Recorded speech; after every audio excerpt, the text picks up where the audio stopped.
Hello friends, જય શ્રી ગણેશ. બધાને સ્વાગત છે તમારું મારી ચેનલ ગુજરાતી કિચનમાં. તો આટલી બધી ગરમીમાં જો રોટલી શાક બનાવવાની અને ખાવાની ઈચ્છા ન હોય તો બસ પાણીમાં મિક્સ કરો અને બનાવો સ્વાદ અને સેહતથી ભરપૂર એવી રેસીપી જે ખાવામાં ખૂબ જ ટેસ્ટી છે અને સાથે બનાવવી પણ એટલી જ ઇઝી, ખૂબ ઝડપથી બની જાય છે અને સાથે જ ખૂબ ઓછા તેલમાંથી બને છે. તો અત્યારે ગરમીમાં ખાવાની પણ ખૂબ મજા પડશે.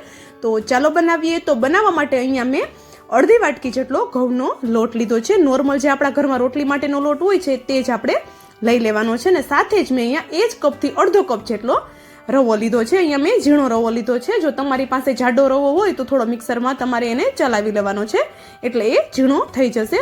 અને બસ બંને લોટને આપણે સરસ એવા પહેલાં તો મિક્સ કરી લેવાના છે. તો લોટ અહીંયા બંને આપણે સરસ મિક્સ થઈ ગયા છે. તો આપણે હવે એમાં થોડા વેજીટેબલ્સ એડ કરીએ.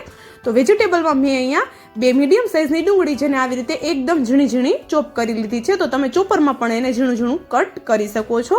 અને સાથે એક મીડિયમ સાઇઝનું ટમેટું એને પણ મેં આવી રીતે ઝીણું ઝીણું ચોપ કરી લીધું છે, એને પણ મેં એડ કરી દીધું છે. અને સાથે એક નાનું ગાજર હતું એને પણ મેં આવી રીતે ચોપ નથી કર્યું પણ એને મેં ખમણી લીધું છે. તો જે મોટા હોલવાળી ખમણી હોય છે આપણા ઘરમાં એનાથી આપણે એને ખમણવાનું છે. અને સાથે 6 થી 7 જેટલી લસણની કળીઓ અને તીખાસ માટે એક તીખું મરચું મેં લીધું છે.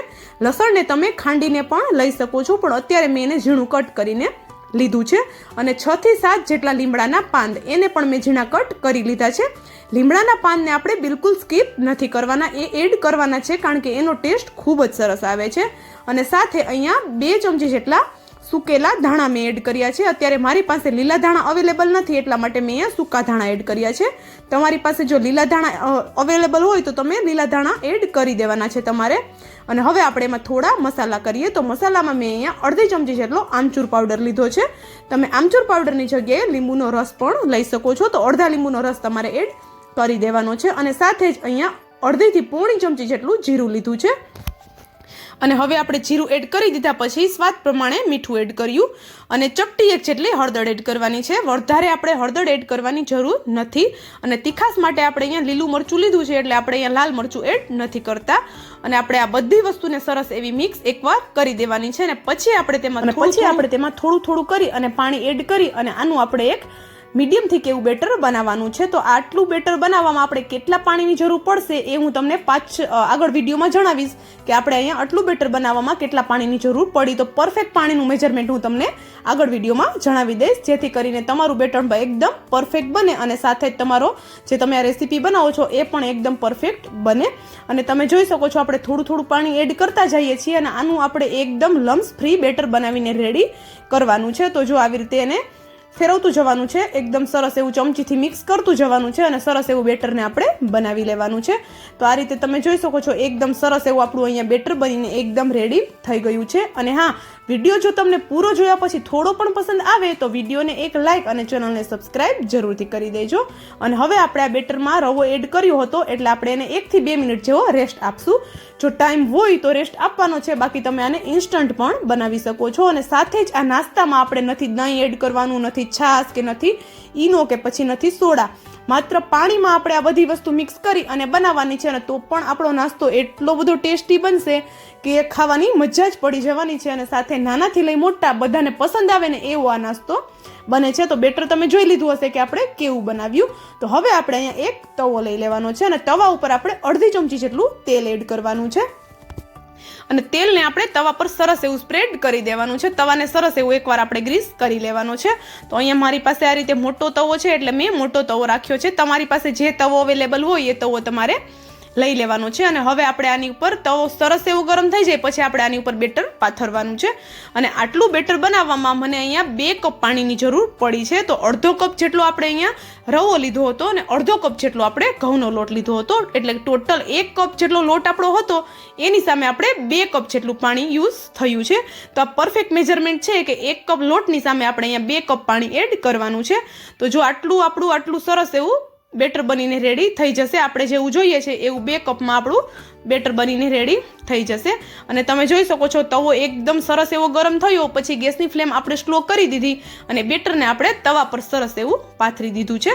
તો આવી રીતે ચમચાની મદદથી આપણે એને ફેલાવી દેવાનું છે સરસ એવું। તો વધારે આપણે એને ફેલાવવાની જરૂર પણ નથી પડવાની। અને તમે જોઈ શકતા હશો કે આપણે બેટરમાં લોટ કરતાં ડબલ શાકભાજી એડ કર્યા છે, એટલે એકદમ સરસ એવું આપણી આ રેસીપી દેખાય છે। આ નાસ્તો આપણો એકદમ સરસ એવો દેખાય છે। અને જો ઉપરની સાઈડ એકદમ સરસ એવું ડ્રાય થઈ જાય પછી આપણે એની ઉપર થોડું તેલ એડ કરવાનું છે। અને ઉપર જો તમે તેલ એડ નહીં કરો તો પણ ચાલશે, પણ જો તમારે થોડું વધારે ક્રિસ્પી ઉપરની લેયર જોઈતી હોય તો થોડું તેલ એડ કરી દેવાનું છે। વધારે પણ તેલ એડ કરવાની કોઈ જ જરૂર નથી આપણે અહીંયા।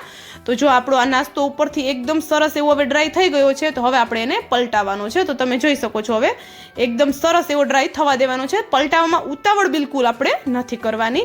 તો એકદમ સરસ એવો ડ્રાય થઈ જાય પછી જ આપણે પલટાવશું, કારણ કે ઉપરથી સરસ એવો ડ્રાય થઈ ગયો હશે એટલે નીચેથી પણ તે સરસ એવો શેકાઈ ગયો હશે ને પલટાવવામાં આપણે બિલકુલ આપણો નાસ્તો નહીં તૂટે। તો બિલકુલ આપણે પલટાવવામાં ઉતાવળ નથી કરવાની। અને જો ઉપરની લેયર તમે જોઈ હશે કે એકદમ સરસ એવી એમાં જાળીદાર આપણો નાસ્તો બન્યો છે। આપણે બિલકુલ સોડા કે બિલકુલ ઈનો કે દહીં કે કાંઈ જ એડ નથી કર્યું તો પણ આપણો નાસ્તો એકદમ સરસ એવો અહીંયા આપણો જાળીદાર બનીને રેડી થયો છે। તો સેમ આ જ રીતે તમે બનાવશો એટલે તમારી ઘરે પણ આ જ રીતનો નાસ્તો બનીને રેડી થવાનો છે। અને સાંજે અત્યારે ગરમી છે તો વધારે કાંઈ ખાવાની પણ ઈચ્છા નથી થતી, અને રોટલી શાક તો આપને ભાવતા જ નથી, અને એમાં પણ વેકેશન છે તો બાળકો તો કંઈક નવું નવું ખાવાની ડિમાન્ડ કરતા જ હોય છે। તો આ રીતે તમે આને એકદમ ઇઝીથી આ બની જાય છે।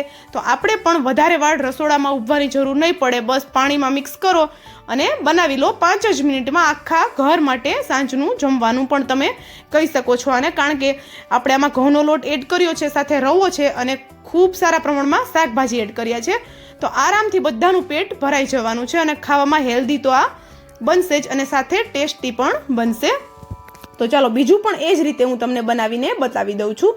તો જો આપણે આ રીતે તવા પર પાથરી દેવાનું છે, ગેસની ફ્લેમ સ્લો રાખવાની છે, અને નીચેની સાઈડથી સરસ એવું થઈ જાય અને ઉપરની સાઈડથી પણ સરસ એવું ડ્રાય થઈ જાય ત્યાં સુધી ગેસની ફ્લેમ આપણે સ્લો રાખશું અને પછી આપણે હાઈ કરી દેવાની છે। તો તમે જોઈ શકો છો ધીમે ધીમે આપણું ઉપર જે નાસ્તાનું ઉપરનું લેયર છે તે સરસ એવું ડ્રાય થઈ ગયું છે, અને ડ્રાય થઈ જાય પછી જ આપણે તેની ઉપર તેલ એડ કરવાનું છે અને આરામથી આપણે તેને પલટાવી લેવાનું છે। બિલકુલ પલટાવવામાં તૂટવાનું નથી, તો બીક જરા પણ આપણે અહીંયા રાખવાની નથી કે આ નાસ્તો આપણાથી સારો નહીં બને। એકદમ પરફેક્ટ પહેલી જ વારમાં પરફેક્ટ તમારી ઘરે પણ બનીને રેડી થઈ જશે, બિલકુલ તૂટશે નહીં। જો એક વખત આપણે એને સરસ એવું નીચેની સાઈડથી શેકાવા દેવાનું છે એટલે બિલકુલ પણ આપણો નાસ્તો નથી તૂટવાનો। તો કલર તમે જોઈ શકો છો, આપણે રવો એડ કર્યો છે એના લીધે એકદમ સરસ એવો કલર આવ્યો છે નાસ્તાનો, અને સાથે ઘઉંનો લોટ છે એટલે ટેસ્ટી અને સાથે હેલ્ધી પણ આપણો નાસ્તો બનશે। તો 5 મિનિટમાં અત્યારે ગરમીમાં તો આ બેસ્ટ ઓપ્શન છે સાંજના જમવામાં, કે પછી સવારે તમારે જો નાસ્તામાં પણ બનાવવું હોય તો પણ તમે બનાવી શકો છો।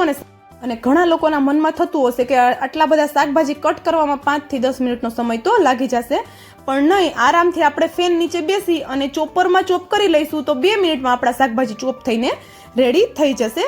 અને હું મારે અત્યારે વિડીયોમાં બતાવવું છે એટલે હું અલગ અલગ બતાવું છું, બાકી તમે બધા શાકભાજીને એકયારે પણ ચોપ કરી શકો છો, સિવાય ટમેટાને અલગ ચોપ કરવાનું છે।